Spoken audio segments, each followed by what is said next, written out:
Right now on Jamaica News Page tonight. Itana just come out and say my relatives are under attack in Augustown, Kingston, Jamaica. They have been second one this morning. He is mentally ill. Tragedy in Augustown. A relative of reggae artist Itana shot and killed, then burned.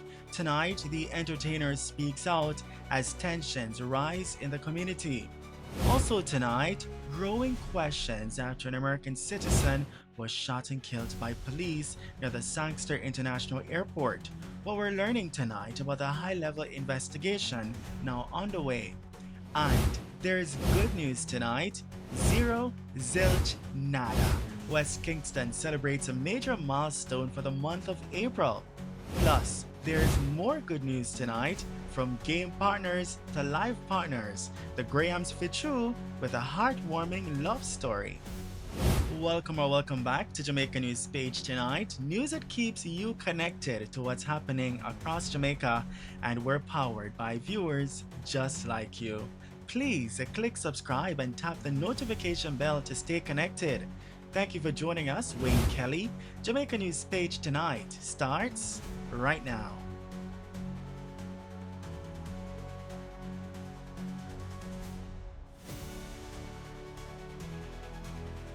We begin tonight with a concerning story involving this teenager who was reportedly found walking alone in emotional distress.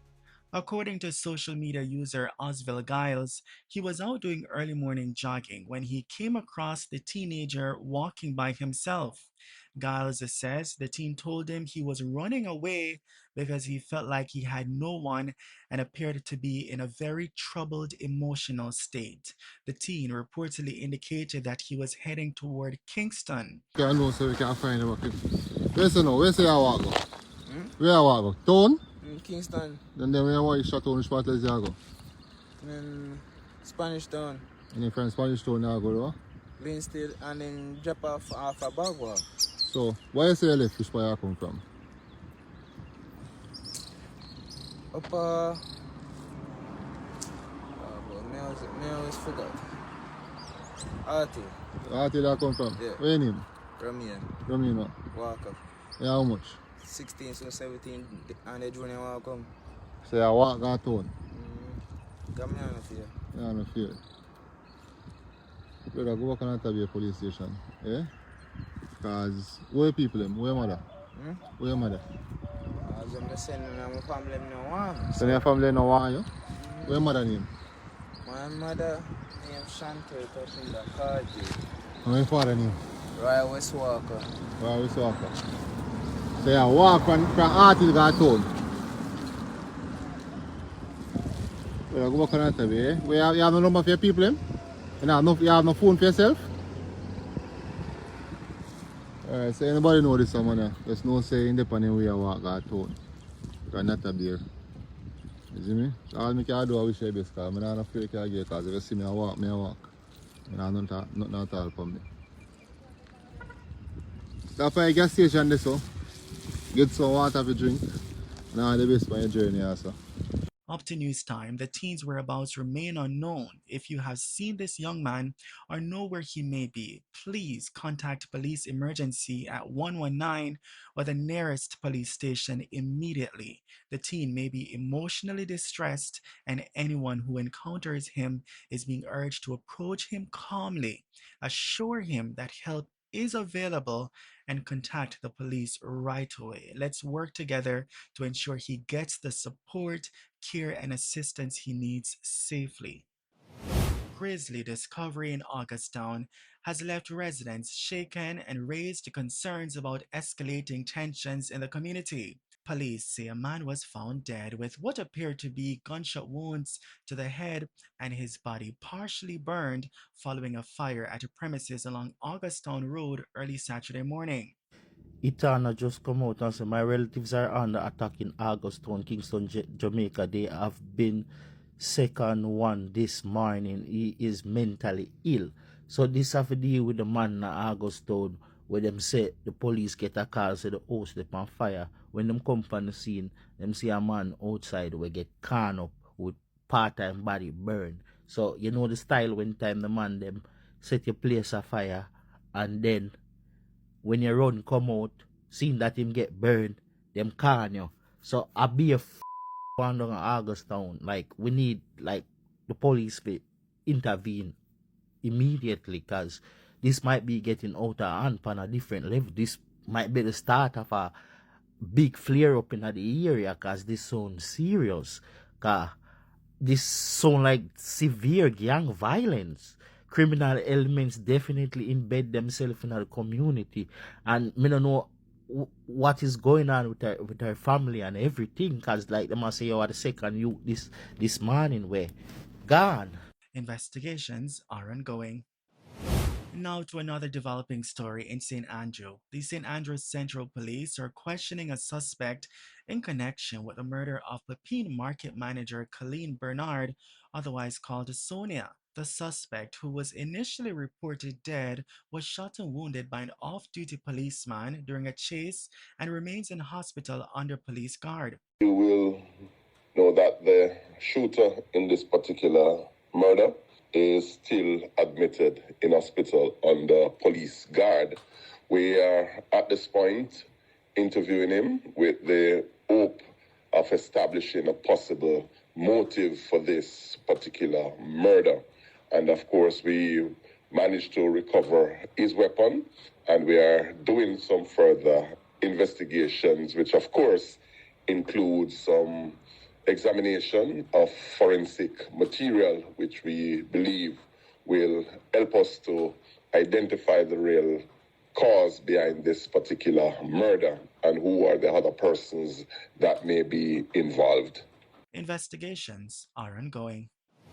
Over in Westmoreland, a gun attack in Negril has left a businessman dead and a European visitor hospitalized tonight. The deceased has been identified as 36-year-old restaurant owner Nashawn McGibbon, otherwise known as Boba, of West End Negril.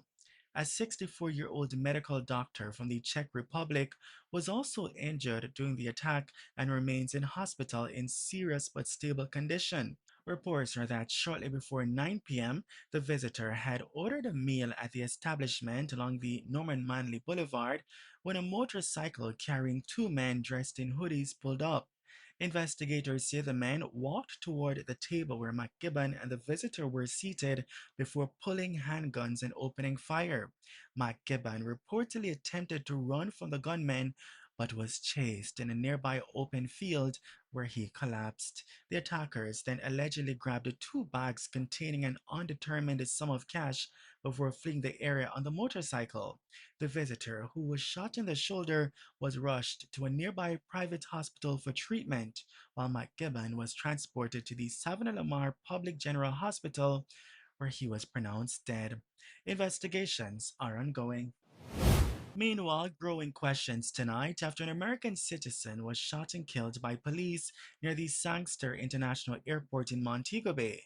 Up to news time, the Jamaica Constabulary Force had not released an official statement on the incident, which reportedly unfolded near the airport's fuel storage and cargo access area shortly after 2 a.m. Friday. Sources say the American national had arrived in Jamaica on Thursday and was later seen near an area restricted to authorized personnel. It's understood police were alerted and attempted to apprehend the man, but during an alleged confrontation, he was shot. He later died at the Kono Regional Hospital. The incident has since triggered intense debate online, particularly surrounding airport security and the use of police body-worn cameras.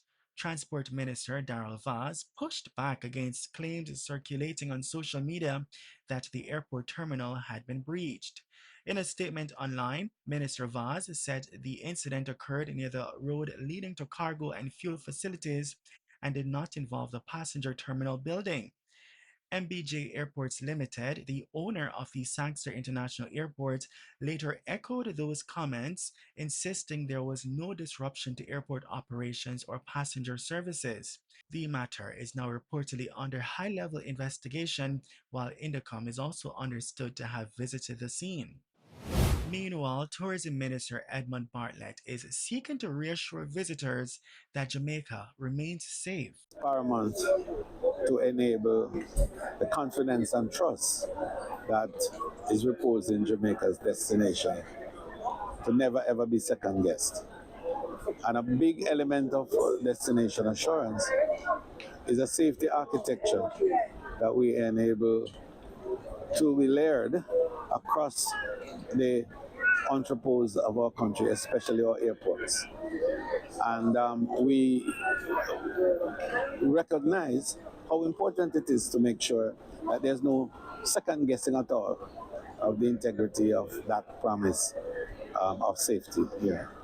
And I think even though sometimes the price of enabling the safety, is terminal in an instant or two, I think we have to look at it in the broader sense that if someone made a mistake and drifted to the wrong places, and then because of either not being in full control of their faculties or something, the risk of them just doing the wrong thing and causing a massive disruption at our airports or anywhere is too great. And so I think the security forces are alerted to act. And when they act, we need to recognize their action for the critical value that it presents, notwithstanding sometimes the unintended outcomes for some. The Ministry of Tourism is very concerned about the safety of our visitors, and we want to make it very clear to the world that when you come to Jamaica, you will be safe. West Kingston celebrates a major milestone after recording zero, zilch, nada murders for the month of April. Well, for now, at present, for calendar year 2026, I am really happy to say that the Kingston Western Division is recording a 42.1% reduction in murder. Last month, which was April, it is the first in a recent memory that the Kingston Western Division had gone an entire month without recording a single murder, and that is something that we celebrate with the communities because it is as a result of the cooperation and the partnership that we have with the citizens that we were able to achieve. It is certainly sustainable. I'd really want it to become the norm. It is very unfortunate when a community or a country is experiencing this high rate of crime. And the JCF, I can say, now we have the leadership in place, we have a proper system in place, and once we execute according to our leadership and our systems, I know that it can be achieved. And finally tonight, a Jamaican love story that's warming hearts. Entrepreneur and logistics manager Matthew Graham and attorney-at-law Siobhan Chu are proving that sometimes the right partner can change your life forever. Listen up. The couple first met back in December 2023 at a Seventh-day Adventist social hosted by the East Jamaica Conference. Siobhan recalls spotting Matthew while looking for a partner for one of the games. She says, quote, "I saw Matthew and asked him to be my partner and he agreed," end quote. But there was one problem, just a small problem though. Matthew was helping to coordinate the event, so he kept leaving and returning throughout the activities. At one point, Siobhan says she found another game partner only for Matthew to return and stand there with his arms folded, laughing about the moment. She says, quote, "I had to playfully push the other guy away and let Matthew know that he's still my partner," end quote. Matthew says from that very moment, their connection only grew stronger. Their relationship would soon become a long distance journey filled with constant traveling between Kingston and Montego Bay. Siobhan says they were very intentional about never spending weekends apart. Then came the proposal. Matthew says he secretly planned the entire moment with a small team of helpers. The proposal happened at Reunion Grill just before Siobhan's birthday. Matthew recalls asking her to go for a walk after dinner, leading her straight toward a decorated gazebo. He says, quote, she walked right into her proposal just moments after wondering out loud what could be happening under the gazebo. End quote. The couple officially tied the knot on March 29, 2026, during an intimate ceremony at Water's Edge Villa in Montego. Following the ceremony, the newlyweds headed to Harmony Beach Park and later Howard Cook Boulevard for photos before celebrating with family and friends at the Grand A View Hotel. Sometimes a simple game can lead to a lifetime partnership. Congratulations to both of you.